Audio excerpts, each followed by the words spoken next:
இந்த காலத்துல Insta influencers கிட்ட இருக்கிற ஒரு பெரிய பிரச்சனை என்ன தெரியுமா? தப்பு பண்ணிடுவாங்க, சாரி கேட்டுருவாங்க, ஆனா தப்பு பண்ணது கரெக்ட் தான் அப்படிங்கிற மாதிரி ஒரு நியாயத்தையும் கொண்டு வருவாங்க. அதற்கு ஸ்ரீ விஷ்ணு மட்டும் என்ன விதிவிலக்கா?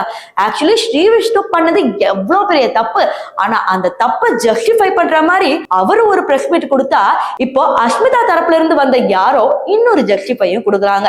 நிஜமாவே இது என்ன கதை தான்ப்பா அப்படின்னு தெரிஞ்சுக்கணும்னா இந்த வீடியோ நீங்க ஃபுல்லா பார்க்கணும்.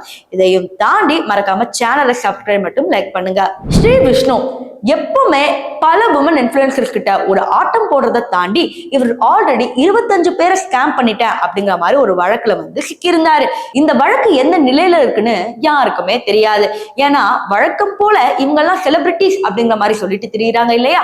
சோ இவங்க மேல என்ன ஆக்ஷன் எடுக்கிறாங்க அப்படிங்கிற மாதிரி நம்ம யாருக்குமே தெரிய மாட்டேங்குது. ஆக்சுவலி அந்த வழக்கு முடியறதுக்குள்ள இந்த வழக்கு ஸ்டார்ட் ஆயிடுச்சு. அதாவது தங்கச்சி ஸ்தானத்துல இருக்கிற ஒரு பொண்ணுக்கு உன் லிப்ஸ் அழகா இருக்கு, உன் வாய்ஸ் சூப்பரா இருக்கு அப்படிங்கிற மாதிரி சொல்லி தர்ம அடி வாங்கினாங்க.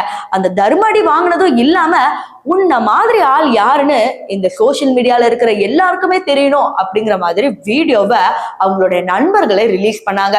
இப்போ இதற்கு ஸ்ரீ விஷ்ணு அவர்கள் என்ன சொல்றாருன்னா, அந்த வீடியோல இருந்தது நான் தான், என்ன மிரட்டி அப்படி பேச வச்சிருக்காங்க, அந்த மெசேஜ் அனுப்பிச்சது நான் தான், ஆனா தங்கச்சின்னு சொல்றாங்களா அந்த பொண்ணு எனக்கு ஜாலியா சிரிச்சு சிரிச்சுதான் பேசியிருக்காங்க அப்படிங்கிற மாதிரி சொல்றாங்க. அதாவது எக்ஸ்ட்ரா மேரிட்டல் அஃபேர ஏதோ அவார்ட் வாங்கின மாதிரி பெருமையா சொல்லிட்டு இருக்காங்க. மனைவிக்கு பண்ண துரோகத்தை நான் துரோகம் பண்ணேன், ஆனா அந்த பொண்ணும் சின்ன பொண்ணுதான், ஆனா அதுவும் ஒத்துக்குச்சுல அப்படிங்கிற மாதிரி சின்ன பொண்ணு மேல பழிய திருப்புறாங்க. இருந்தாலும் மக்கள் இத எதுவுமே பெருசா பார்க்கல. இன்னொரு நியூஸ் எங்க இருந்து வந்துச்சுன்னா, அஸ்மிதாவோட ஃப்ரெண்ட் அப்படின்னு சொல்ற இவங்க யாரும் தனியா ஒரு பிரஸ் மீட் கொடுக்குறாங்க. இவங்க யாரு, என்ன சொல்றாங்க, என்ன பண்றாங்க அப்படிங்கிறது பாதி மக்களுக்கு புரியவே இல்லை. ஆனா இவங்க சொல்ற ஒரே விஷயம் என்னன்னா, அஸ்மிதா டிவோர்ஸ் வாங்கணும் அப்படின்னு நினைச்சாங்க, அதற்கு ஏதாவது ஒரு ஸ்ட்ராங்கான வேலிடான ரீசன் தேவைப்பட்டுச்சு. அந்த ஸ்ட்ராங்கான வேலிடான ரீசன் தான் இந்த வீடியோ. இந்த வீடியோ அவங்க கிட்ட மட்டும்தான் அனுப்புற மாதிரி ஒரு பிளான்ல இருந்துச்சு. பட் சம் வாட் இந்த வீடியோ கசிஞ்சிடுச்சு. இந்த வீடியோ கசிவுக்கும் எனக்கும் எந்த ஒரு சம்பந்தமுமே இல்லை அப்படின்னு சம்பந்தமே இல்லாம இவங்க பேசிட்டு இருக்காங்க.